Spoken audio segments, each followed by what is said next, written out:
Morning with the word of prayer.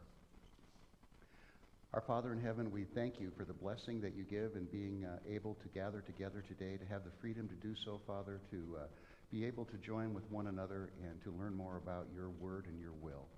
We ask, Father, that you grant to us wisdom as we look at these concepts and ideas, that you help us, Father, to embed them in our lives, to take on the character of your Son, and to live, Father, in this world as your image bearers, as you call us to be.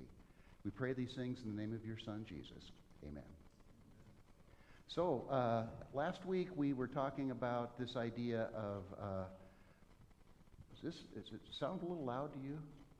Okay, all right, okay. It sounds kind of strange to me right up here right now. So, anyway, so we're talking about the idea of Christian lingo and how sometimes when we communicate, we revert to this lingo and it impedes our ability for people around us perhaps to understand what we're talking about. Because the lingo oftentimes is movement specific, occupation specific. It just is, we end up talking these languages that sometimes if you're not in the know, you're not able to understand what's going on. And I think that's a detriment if an individual is trying to share the gospel, because the gospel message has to be clearly understood in order for an individual to hear it, be able to understand it, and then act upon it. And so when we use lingo that prevents that from happening at times, I think we're doing the gospel a disservice. So the purpose of this class is to look at some of these terms that we throw around oftentimes amongst ourselves and try to understand what they are a little more clearly and be able to articulate those to individuals so that they can understand what they are as well.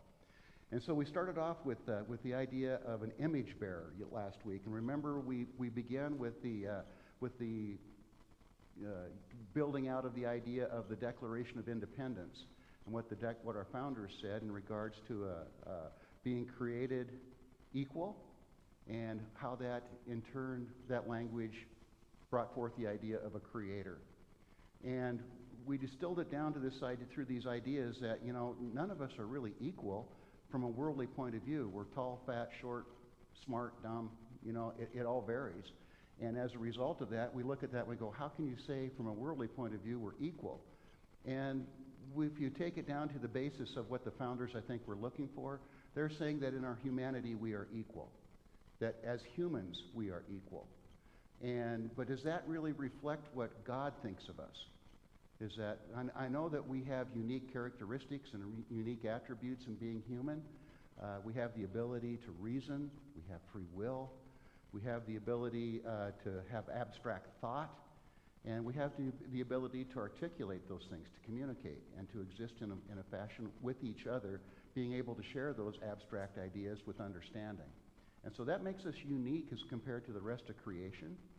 And our ability to do that then is probably kind of leading into what we're getting at with this idea of being an image bearer. So last week we left off, I'm going to click forward through some slides here. Remember, we went through our 4 individuals from old that talked about what it was to be an image bearer.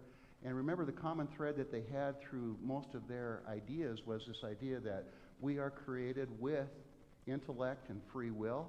And remember, Karl Barth, the last individual, says that being an image bearer means the ability to exist in community, that our ability to share community with one another is the hallmark, if you will, from his point of view, of being an image bearer. We'll scroll through these.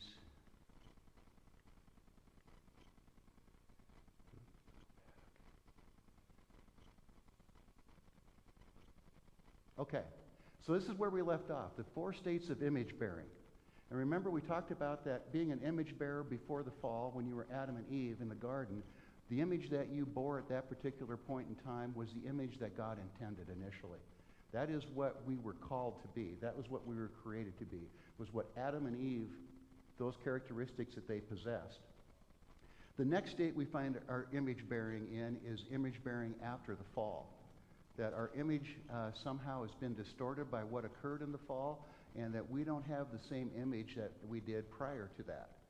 And the third one is the image bearer restored in Christ, that we exist in today. And finally, be the image bearer in the fullness of the kingdom when the kingdom is fully restored when Christ returns. And so those are the 4 conditions that we can bear an image in, be the image bearer of God. So we'll start off today looking at a couple of things, but I wanted to just touch on this because last week we talked about those 4 individuals that shared their ideas of what an image bearer was. And so I have problems, and a couple of others expressed those same problems. And this is some of the things that I wanted to touch on today, was the idea that problems with being, with the early leaders' idea is that, in my mind, man's intellect, reason, and free will or relationships cannot in and of themselves constitute what it means to be the image of God, because they can be subjected or subject to sin or sinful behavior. These qualities are needed to function as the image bearer of God, but are not the image of God themselves. What do you think? CJ? You agree? Okay. That makes sense to you. You and I were kind of on the same wavelength last week with that anyway. Anybody else have a different thought on that?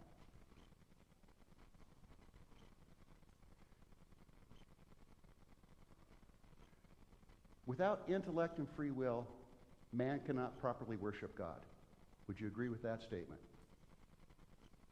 That worshiping God is not something we do because we were created specifically, and that's the only option that we have, but man's intellect and free will gives him the opportunity and the ability to choose to worship God and to do so out of his own heart, not because it's mandated because of how he was created. Okay? And so I think that is important for us to make that distinction. We have to have the ability to have reason and free will to bear the image and what it looks like, but it's not the image itself. Okay? And absent from community, man has no one to bear God's image to. How about that statement? Do you agree with that? Mark?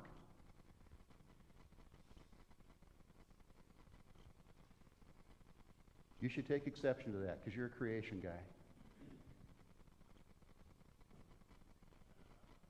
Well, I'm not sure, have we actually said what we think it actually is that constitutes image bearing yet?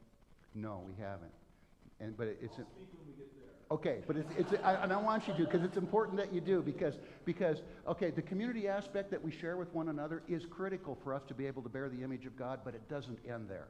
Okay, it's bigger than that. It's bigger than just me being able to share my image with you and each other. Yeah. I guess I never really thought of it as having I don't even know what the word is, a propagation or something that it's working to. I have just always assumed this as an intrinsic thing. You're thinking, oh my God, Mm-hmm. only from Genesis text. Okay. So I guess that sentiment is challenging me to expand my understanding of that a little bit. Yeah. And now that I'm thinking out loud, of course, it can't just, there is an intrinsic nature to it, but it can't just stop there. So, sure, I don't disagree. Okay. Okay. Mark.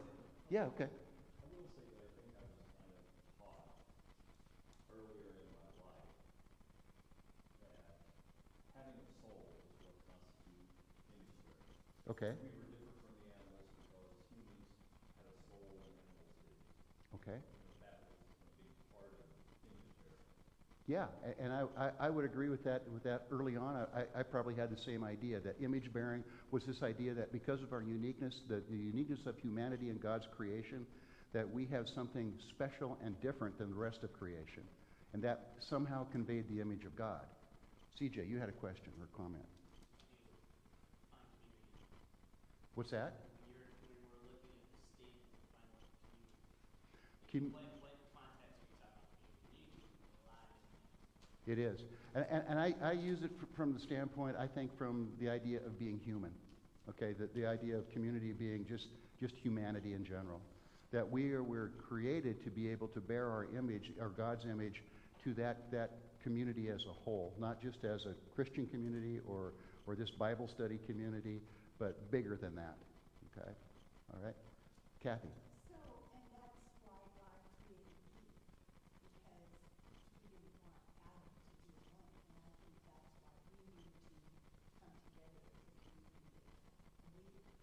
Absolutely. Yep. And we're going to kind of get there today with this idea of what that relationship looks like between Adam and Eve and what the role specifically was for that. Actual image bearing. What did Adam and Eve possess prior to the fall regarding being in the likeness or image of God? That first bullet point we had about the 4 conditions that we can image bear in, the first one with Adam and Eve, what did they possess that was unique to that period? CJ. Free of sin.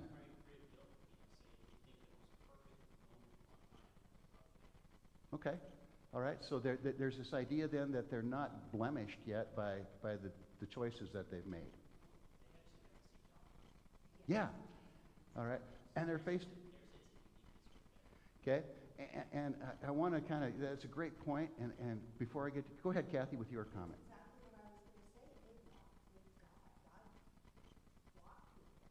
Okay. All right. And there's something, I think, special in that relationship, in the ability to be in the presence of God in that fashion, to be completely innocent, to be blameless, to be sinless, to be as we were intended to be in that moment. Think about when Moses went up on Mount Sinai and got to have God's hand put over him as God walked by, type of a thing, because he couldn't see him face to face because of his state. But think of what Moses looked like when he came down off the mountain. Radiant. Okay? He scared people because of how he looked. Okay? So there may be perhaps something in image bearing that Adam and Eve possessed that might have been very, very much perhaps like Moses possessed when he came off the mountain after being in the presence of God in the fashion that he was in. Mark. So in the New Testament, when Jesus comes out of the tomb, they have something of the same experience that, what they were attributing to Moses. People didn't quite recognize him. There's some, this is what I think it is. We're used to seeing people, let's say you have a friend and 10 years goes by, and you don't see that person, and you do, and you kind of thinking, I know. it's really kind of changed, and usually not in a good way. And that's how it is. Yeah. Rarely, maybe only once or twice, maybe in your life, do you see somebody who, in the absence of seeing them, they get over some disease or they get themselves into shape by running marathons or do something, and you come to somebody and you're like, I hardly recognize you because you look so good. Okay. And I think Moses and Jesus sort of had that effect. All right. People, they kind of look the same, but they don't look the same, because they look so good. Yeah. And I think they look so good that it's scary good. Yeah. Yeah. Okay. Aaron.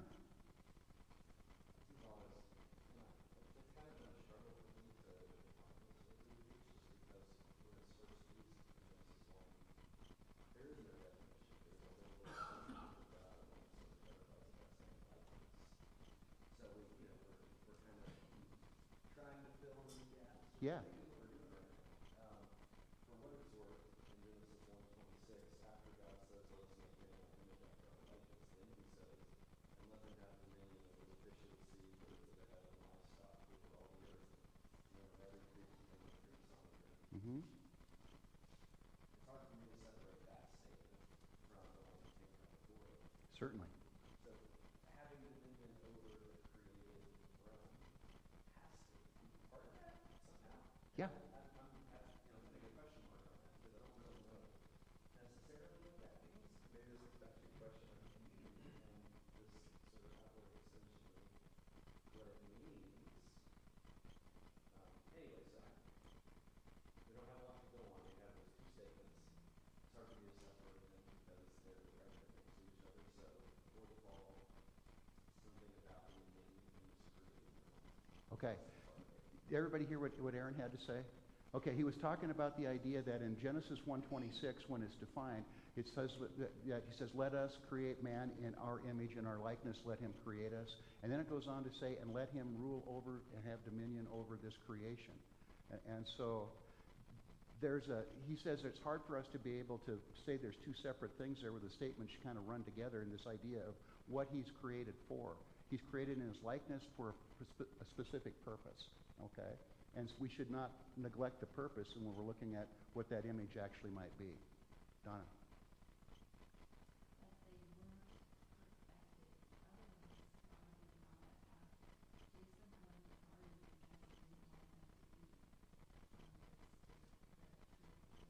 Yeah, but that was post-fall. Okay, that was after they had sinned. Okay, this is prior.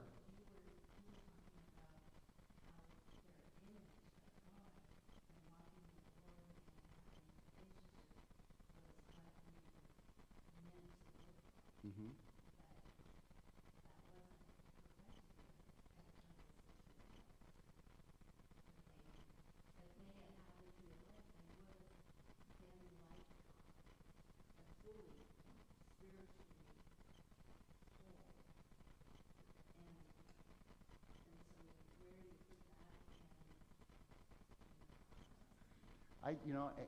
That's a good question.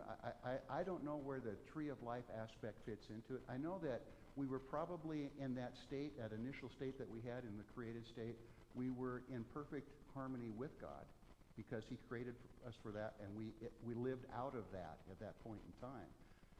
Being eternal and how that eternal aspect of ourselves was generated, we're given the tree of life as an example of perhaps how that eternity maybe what was manifest in us. I don't know. I don't know. I just always reconcile that because God said you can eat from any tree except for the tree of knowledge. Right. So I'm assuming they could eat from the tree of life. They were eating from the tree of life, and we're in perfect union, and we're immortal until the bad decision was made, and then God said, now that you've eaten from the tree you're not supposed to. You can't have access to the tree of life any longer. Correct. Yeah. Scott, you furrowed your brow. You had a thought, I thought. No, it's just because I'm tired. Okay. Mark. So I wasn't sure if you wanted to get to one more thing before you Why not? throw the blanket. Why not? Okay, because I think Aaron is almost there. Okay. I mean, I think he's right on it. Yeah. And okay, so since we're there and we're asking this question about what it was like to be in the image or likeness of God, the image of likeness of God not only is something that maybe perhaps we reflect because of who we're associating with when we're around God, but actually the role that God created us for. Okay? There is in our likeness of being God, God exists and does things. He creates us to exist and do things. Okay? It's just not enough that we're created. And I made the statement last week, and I don't know if it really resonates with us or not quite yet, but this idea is that we focus so much as Christians in the idea of salvation that we lose the idea of function. Okay? We do. We lose the idea of what we are for. We're more worried about what we're saved from instead of what we're being saved for. All right? And that's a huge difference in how we live our lives and how we conduct ourselves in our community. How we actually bear the image of God as being restored in Christ. What that looks like, because we are supposed to do something, not just sit around all day going, I'm saved. Okay? There's a huge difference in that idea. Okay? All right. Brian, were you raising your hand for something? Okay. All right. So, the idea then, if we look over in Genesis chapter 2, and let's turn there real quick. Genesis chapter 2 and verse 15.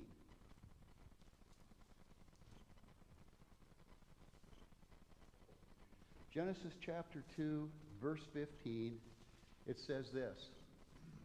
And this is kind of, this is the subsequent account or attribution that God gives. He goes specifically in chapter 1 about talking about how he created creation, and then he deals more specifically in chapter 2 about how he creates and deals with man. Okay? And so in 2:15 it says this, and then the Lord took the man and put him in the Garden of Eden to cultivate it and keep it. All right. I don't know, what does your translation say? Something very similar? Work it and take care of it. Anything different?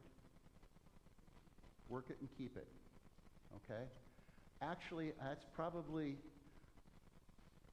we probably have pretty bad translations in that regard, because when we look at the actual Hebrew, when we're talking about that, there are two terms that we need to know. And that the first one is the term abad, which means to serve, and the second term is shamar, which means to safeguard. So the actual translation would be more correctly probably made to serve and safeguard than to cultivate and tend. Okay? How does that change our understanding of what the role of man is in the actual garden versus a cultivator and tender? What does that change our idea of what man was created for? Mark?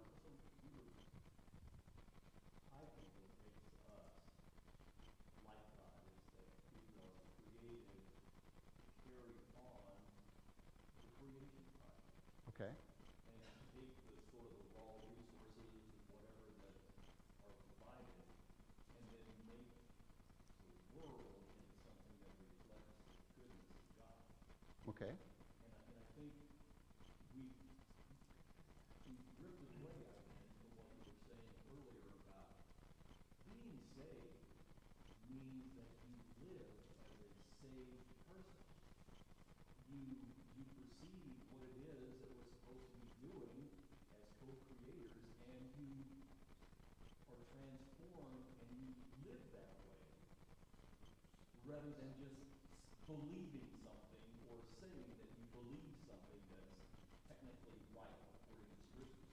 Okay. You have to live right according to the way a saved person would do.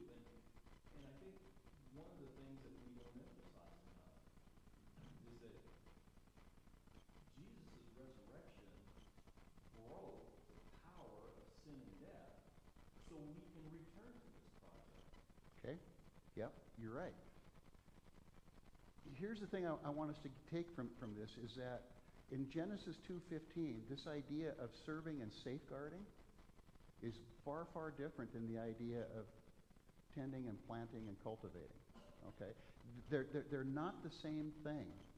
And we have a tendency to look at it when we read it in the English and go, okay, well, he wants us to be a farmer in a garden. That's nice. Okay? Yeah, I'm not, yeah. Work is a curse. Yeah, yeah. Yeah, but to serve and to safeguard, okay? Think about Jesus when Jesus comes. What is one of the primary tenets that he tells us? What is one of the things that how he describes himself? I came to do what? To serve. Okay? So if we're to take on the image of Christ, if that's what we're called to do, and his image is being that of a serving king, then perhaps our role should be focused more on the idea of serving than it is about planting or tending. Aaron? I think that I was kind of thinking the words you gave us have very connotation of service and not a, I'm going to use that word from verse 126 of dominion of Yes. I'm over this and look at this great thing I've created and I'm in charge of, and I think that work will keep brings that connotation, which is why dominion and rulership and all those concepts that we see throughout Scripture, we define those fully in ways that I think Scripture doesn't define them. So have dominion over this. Well, I'm in charge of this. That's what God's telling me. Mankind is in charge of this. We can use that however we want. Yeah. Same concept comes out in relationship to husbands and wives. This idea of rulership and submission and all those things need to run from both perspective, and maybe we missed the total point. So I think we may use dominion and work and keep when we talk about the world. I'm in charge. Yeah.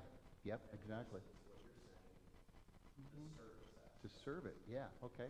Katrina? I think the work that also gives the connotation that somehow we're going to make God's creation better. Yeah, that goes over to what Mark was saying, okay? Yeah, the idea that in doing this, we are doing something that allows it to transform into something that God intends it to be, okay? You know, a lot of our Genesis translations leave out a lot of the aspect of what God did in the creation itself. The idea that he organizes, he puts order into what was chaos. Okay, that is godly. That is what God is really looking for us to be able to do, is to have the intention of taking order or taking chaos and rearranging that and making it orderly. Okay? And do we serve it when we do that? Is that perhaps being an image bearer of God, and when we are taking chaos and what is chaotic and what is in the grips of Satan and being twisted and malformed, and when we take that through God's power and actually change that chaos back into what is ordered and what it should be? Mark. I think we have some natural resistance to talking about service too much, because it sounds too much like trying to save ourselves through our works. And we know that's not true. Right. But you are called to be a new creation that looks different from the old creation. You know, and I think maybe James kind of says it best, and I'm paraphrasing, but he says, you say you have faith, it ought to be evident in your works. Mm-hmm. You should be different. Yeah. You have faith. Okay. And so that said, it goes back to the thing Aaron's talking about, is that we have twisted the idea of what this service role that God created us for, because we look at the idea of dominion and rule over, and we think that somehow that gives us the ability to be tyrants, and when God calls us to be something completely different. Okay? I mean, you look at every aspect of an earthly king. Don't they start off doing the things that look noble, that look right, that look good? And where does it always end up?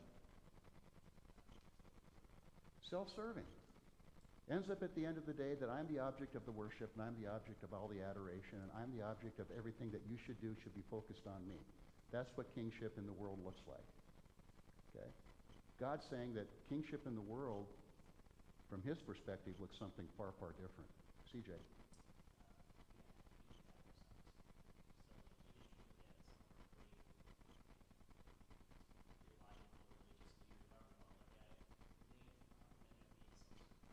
Okay. Yeah. Yeah. My favorite was a couple of years ago. I can't remember the guy's name, but he had a Gulfstream 500, and service ceiling on a Gulfstream. As far as business jets go, Gulfstreams fly higher than anything else. They go way up there. Matter of fact, the guys who fly Gulfstreams continually wear radiation meters because they're so far above the atmosphere that they pick up radiation from the sun that the atmosphere isn't protecting them from. And they have to keep the dosage. They have to know what that is because they can only have a certain amount of time at that altitude. Okay? Anyway, he had this Gulfstream 500, and the new model came out, the 550, and he had to upgrade to the 550. And his reason for upgrading to the 550, besides it's faster and carries more, was the idea that the service ceiling was even higher. And it gets me closer to God, and my prayers are less impeded. Okay? All right? Okay. Now, do you think that that person has lost sight of the service aspect of what it is to be a servant and a safeguarder of God's intended creation here? Okay? Maybe. Just saying. Okay. All right.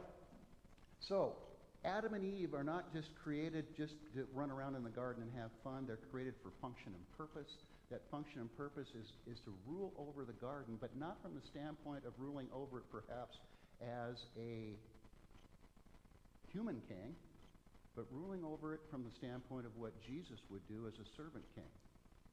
Okay? God creates us in his image. If his image is that of a servant when he shows up on the scene in the flesh, then we should probably take a really close look at that and make sure we're kind of doing the same thing, don't you think? Okay? The service and safeguarding aspect of what we're called to do for this creation has profound impact as to what God looks like to this world. And we're the ones that are in charge of doing that. So, sin happens. We have this sin problem come along. I think we've talked about the function and purpose.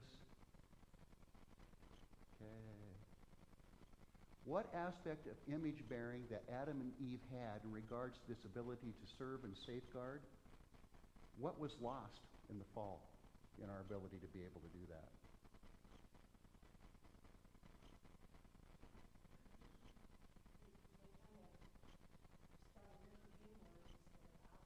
Okay.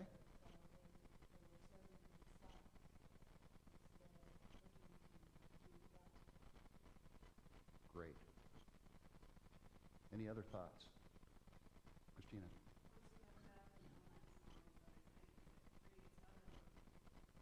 Okay, so it takes you away from your primary function because you're dealing with all the mess. Okay?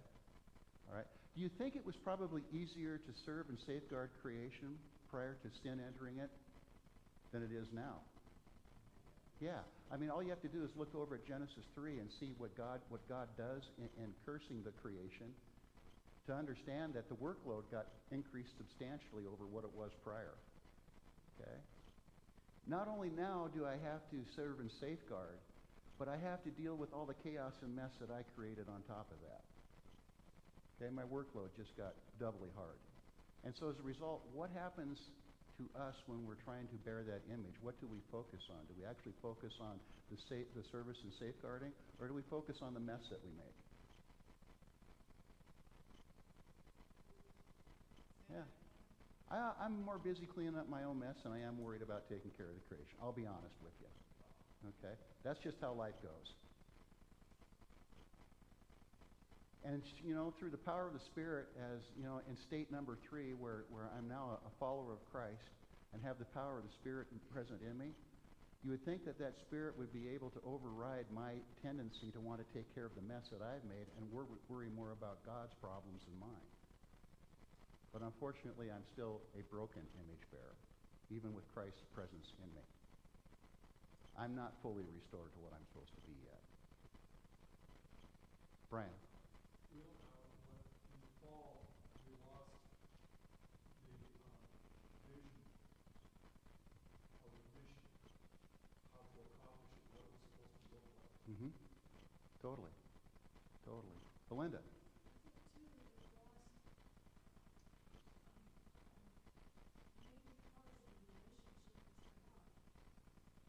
Yeah. Yeah.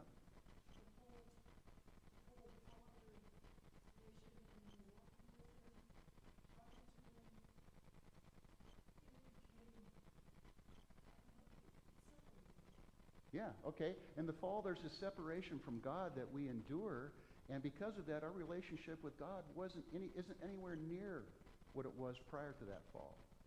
Okay? I mean, if you think about it, we were driven out of the garden and not allowed to come back in. There was that separation that occurred, and it was profound. It's not just something that's just kind of a little bit separated. We were driven out. CJ.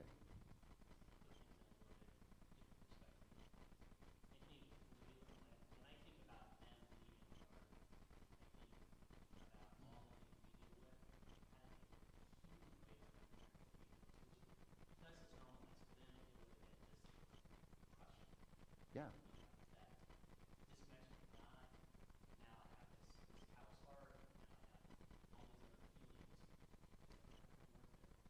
Yeah. Think about this too.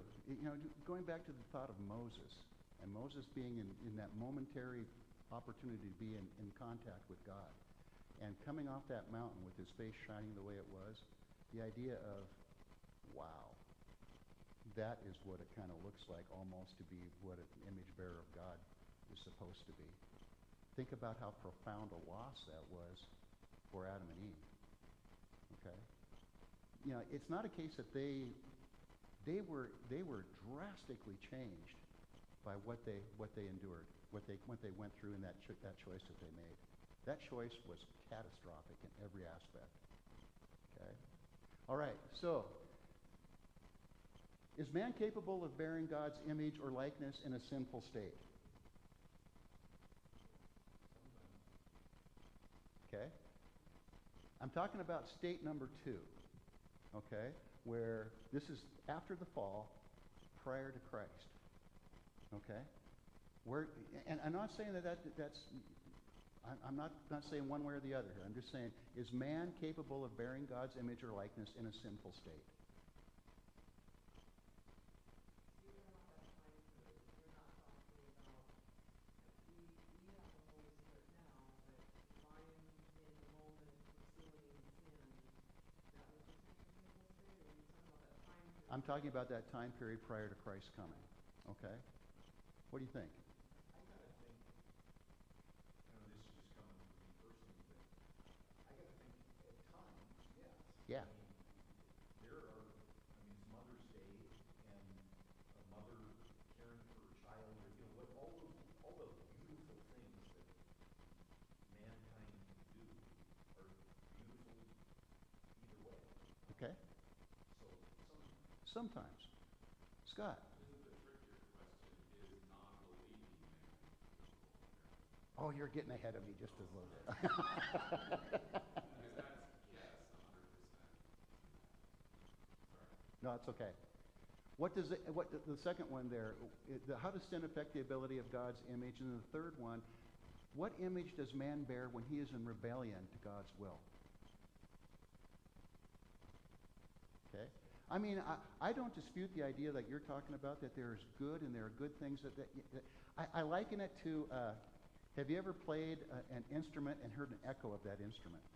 Like you hit a chord, and the chord is perfect and pure, and then you get the echo of that chord, and it comes back to you in the same way, perfect and pure, but it's not the original, okay? And I think that's oftentimes what we end up with, is we kind of have an echo of what that image bearing looked like. We're still sinful, we're still fully in our sin and everything, but we know in our character there's this desire in every mankind that's wired into us to want to worship and to want to be in relationship with God, striving to do that, striving to do what's morally right, what is correct in your heart to please God. We still strive for that even when we're in a sinful state. Aaron. This goes back to in our Tuesday morning in this discussion of there's still an element where that person in rebellion is still engaging with God, though. So, yes and no. Yeah. Just because they're like that doesn't mean they're just abandoning the image of God. Like, they're still thinking you can treat them however you want. They're still, even maybe to Scott's distinction about believing and unbelieving, even unbelieving people still bear that image to some degree. So that's, I think, the perspective, not the idea. I don't know if we've ever fully defined the image of or likeness of God. Yeah. Yeah, I think that's just parts of that, but still, maybe we haven't talked about it. And honestly, this is the reason I originally chose image bearing for the first thing we talked about with Christian lingo. Because out of this, almost every other piece of Christian lingo that we deal with is dealt with. Okay? The rest of the whole rest of the Bible after Genesis 1 and 2 basically is how God is going to put us back in that proper image again. Okay? So everything that this book talks about is proper image bearing. And so when we use terminology like glory and righteousness and faith and all the other stuff that we throw around in our Christian lingo, I've got to have it in my mind that it comes back to the idea of being what we're supposed to be and what we were called to be in Christ. To be restored to what God originally intended us to be. And so the whole rest of the book is a manual to get us back to that proper image bearing. So if we can understand what image bearing is, then all the lingo that we use to help us understand how we're supposed to do it will make a whole lot more sense, I hope. Sure. I'm just sort of marveling because, raised in the churches of Christ, let's go back 50 or 60 years, there's almost no way we could use the Old Testament in the way you just did. Because you just used the Old Testament, the very beginning of it, as sort of a template for everything else to come. Yeah, because it is. And what we used to do is just say that's gone, the Old Testament's the old law, and all we need is the New Testament and so forth. And yet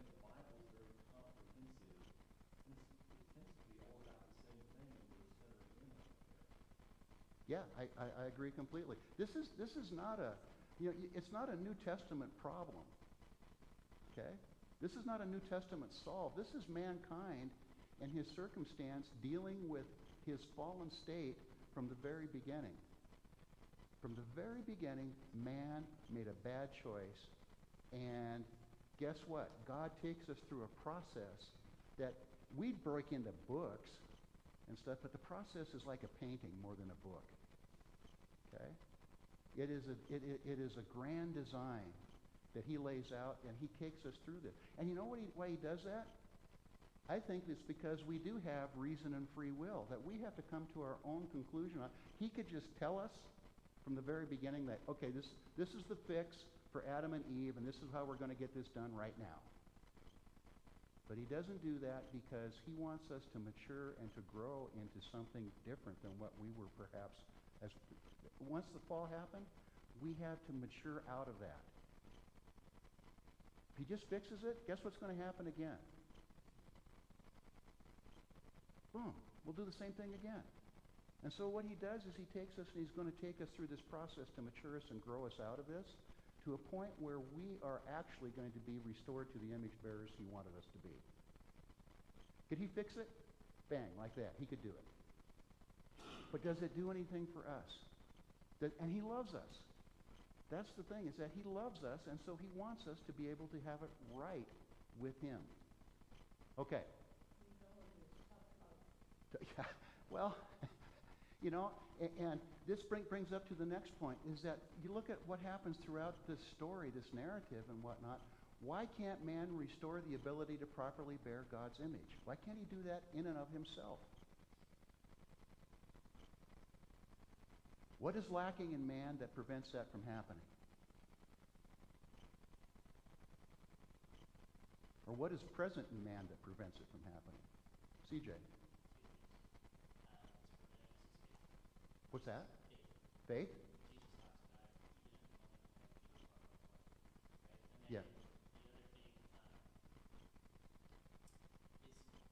the other thing is we create rules for ourselves. So and that falls into that faith of wanting to be. So we've created obstacles for our own self to achieve that one. Okay. Okay. And the other part of it is that we in and of ourselves do not have the ability to fix it. We don't have the resources, we don't have the depth of character to be able to correct what we've done. Okay, Mark. Well, even the Apostle Paul, there's a weakness in the flesh, so to speak, Mm-hmm. that he can't seem to fix, because he talks about it, he goes, even the things I don't want to do is what I end up doing. There's just, we don't have all the ability that we need to fix that part. Yep. And I think what God does in this whole narrative, this whole story, this grand epic, is to allow us to make all these mistakes and to come to the conclusion that there is legitimately only one way that God can fix us, and that's through his mercy and his grace and not ours. Okay? I can't work my way out of this no matter how good I am. I can't think my way out of this. I don't have the capability. I'm not created deep enough to make that happen out of myself. God is. God is the one who created me. He created me for this purpose, and he's going to restore me to this purpose by allowing me to grow in what he's trying to accomplish in humanity. So this brings up the next question. Does following God's law restore the image bearing?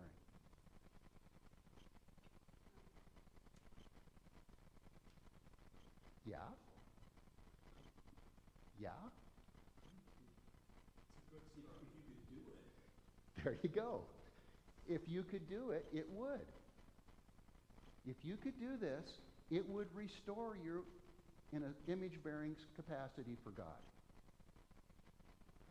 But in and of yourself, left to your own devices, given God's law, as mankind was, given the opportunity to have every advantage through a special people designed specifically to follow this law, to be an example for the rest of humanity, they fail drastically because human character will not allow them to follow it perfectly. The way Jesus talks about it, it's the tutor to lead us in Christ, because we walk the little groups. We just said, God, why don't you just give us a bunch of rules and we'll follow them all, be okay. God says, Nobody can do it. Generation after generation, nobody could do it. We said, okay, that's not working. That's right. It's not working. Here's who we need. So that is the tutor that leads us to Christ. So we go. Okay. We got to close, but just one thought for next week. Think about this idea. I want you to think about the image bearer that we bear, that we cannot follow properly in law. And Christ comes on the scene, and what does Christ do? What does Christ do in regards to the law? Okay, that's a thought for next week. All right, thank you so much. Belinda.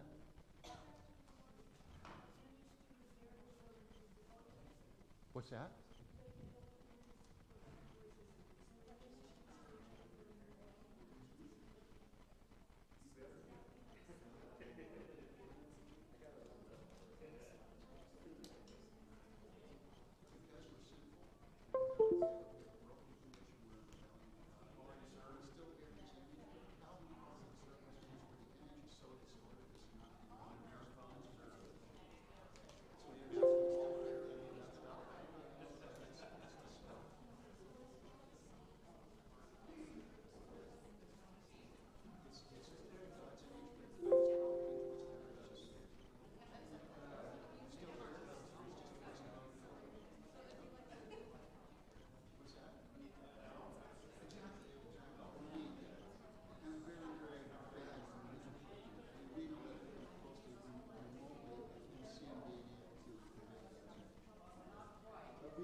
الله أكبر الله أكبر.